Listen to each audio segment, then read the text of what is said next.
عمر فاروق اعظم اپنی دستار نکال کر کے شہزادے مصطفیٰ کے قدموں میں رکھتے ہیں، عرض کرتے ہیں اے حسین عمر کو جو عزت ملی ہے آپ کے قدموں کا صدقہ۔ نعرہ تکبیر، نعرہ رسالت، نعرہ رسالت، ذکر شہید اعظم، ایک نعرہ حیدری، نعرہ تکبیر، نعرہ رسالت۔ ماشاء اللہ، سبحان اللہ، سبحان اللہ۔ اور ہم وہ حسینی ہیں جو حسین اعظم کا ذکر کرتے ہیں تو یہ تاثر نہیں دیتے اپنے سننے والوں کو کہ معاذ اللہ میرے آقا حسین میں کمزور تھے، مجبور تھے، بلکہ ہم یہ تاثر دیتے ہیں حسین اعظم کو اللہ نے بے انتہا اختیارات کربلا میں عطا فرمائے تھے، حسین نے اپنے پاور اور اپنے اختیار کا استعمال ہی نہیں فرمایا تھا۔ بہت خوب، سبحان اللہ، سبحان اللہ۔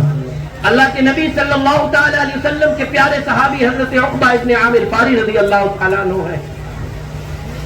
آپ فاتح افریقہ ہیں، افریقہ کو فتح فرما رہے تھے جس دوران جنگل میں ایک بار آپ کی فوج کوچ کر رہی ہے، سفر کر رہی ہے، پیاس کی وجہ سے سب لوگ بے حال ہیں، پانی نہیں ہے کسی کے پاس۔ حضرت عقبہ ابن عامر کے پاس لوگ آئے اور کہنے لگے ہمارے پاس پانی پینے کے لیے نہیں۔ حضرت عقبہ ابن عامر رضی اللہ تعالیٰ عنہ صحابی رسول اپنا مسلح بچھا دیا ہے، 2 رکعت نماز ادا فرماتے ہیں، نماز ادا فرمانے کے بعد دعا کے لیے رب کی بارگاہ میں ہاتھ اٹھایا۔ آپ فرماتے ہیں ابھی میں نے ہاتھ نیچے بھی نہیں کیے تھے کہ میں نے دیکھا کہ میرا گھوڑا جو بغل میں کھڑا تھا وہ زمین پر ایک جگہ سے اپنے پیر سے ٹھوکر مار رہا ہے، اٹھ کر کے دیکھا تو وہاں سے پانی نکل رہا تھا۔ اللہ کی عزت کی قسم ہے پیارے مسلمانوں، مجھے بتاؤ عقبہ ابن عامر اللہ کے نبی کے صحابی ضرور ہیں مگر عقبہ ابن عامر وہ نہیں ہے جس کو حضور نے اپنے کندھوں پر بٹھایا ہو، عقبہ ابن عامر وہ نہیں ہے جس کو حضور نے اپنا لعاب دہن کھلایا ہو، عقبہ ابن عامر وہ نہیں ہے جس کے لیے مصطفیٰ نے اپنے سجدے کو لمبا کر دیا ہو، عقبہ ابن عامر وہ نہیں ہے کہ جن کے رونے کی آواز سن کر مصطفیٰ فرماتے ہو کہ بیٹے کو چپ کروا لو، یہ روتا ہے تو مجھے تکلیف ہوتی ہے، عقبہ ابن عامر نہیں ہے کہ جس کو سونپ کر مصطفیٰ کہتے ہو میں اس شہزادے کو سونپتا ہوں تو جنت کی خوشبو آتی ہے، عقبہ ابن عامر وہ نہیں ہے جس کو مصطفیٰ نے فرمایا ہو یہ جنتی جوانوں کا سردار ہے۔ ارے جب یہ فضیلت ہے عقبہ کو حاصل نہیں، اس کے باوجود عقبہ نہیں ان کا گھوڑا زمین پہ پیر مارے اللہ پانی نکالتا ہے۔ اللہ کی عزت کی قسم حسین کربلا میں ٹھوکر مار دیتے تو کربلا میں اتنا پانی نکلتا کہ کربلا کے سنبھالنے سے پانی نہیں سنبھلتا۔ نعرہ تکبیر، نعرہ رسالت، ذکر شہدائے کربلا، ذکر شہدائے کربلا، ایک نعرہ حیدری، ایک نعرہ حیدری، نعرہ تکبیر، نعرہ رسالت۔ ماشاء اللہ، سبحان اللہ، سبحان ہم اللہ۔ حسین پاک کی جب شان بیان کرتے ہیں تو اس طرح کے پیارے آقا حسین کربلا کی زمین پہ مجبور نہیں تھے، اور جب حضور کا ایک غلام اس کا گھوڑا ٹھوکر مارے پانی نکلتا ہے، حسین کے ٹھوکر مارنے سے کیا ہوتا ہے؟ آواز دے، یہ شعر سن لیجیے، آواز دے تو ساقی کوثر نکل پڑے، سبحان اللہ۔ آواز دے تو ساقی کوثر نکل پڑے، نہر فرات سینے کے اندر نکل پڑے۔ ہمیں یہ امتحان صبر ہے ورنہ حسین ہے اگلی زمین پہ رکھ دے سمندر نکل، سبحان اللہ، سبحان اللہ، ماشاء اللہ۔ انگلی زمین پہ رکھ دے سمندر نکل پڑے۔ اور ایک بات مجھے بتائیے پیارے آقا حسین علی جدہ علیہ السلام اتنے شان کے مالک ہیں، یزید جب اپنے والد کے انتقال کے بعد میں خلیفہ بنا اور اس نے بیعت طلب کی سرکار امام حسین علی جدہ علیہ السلام نے انکار کر دیا۔ کیوں انکار کیا تھا؟ اس لیے کہ یزید فاسق و فاجر تھا، یزید بے نمازی تھا، یزید شراب کا عادی تھا، سنت رسول کا تارک تھا۔ اس لیے پیارے آقا حسین علی جدہ علیہ السلام نے یزید کے ہاتھ پر ہاتھ دینا پسند نہیں کیا۔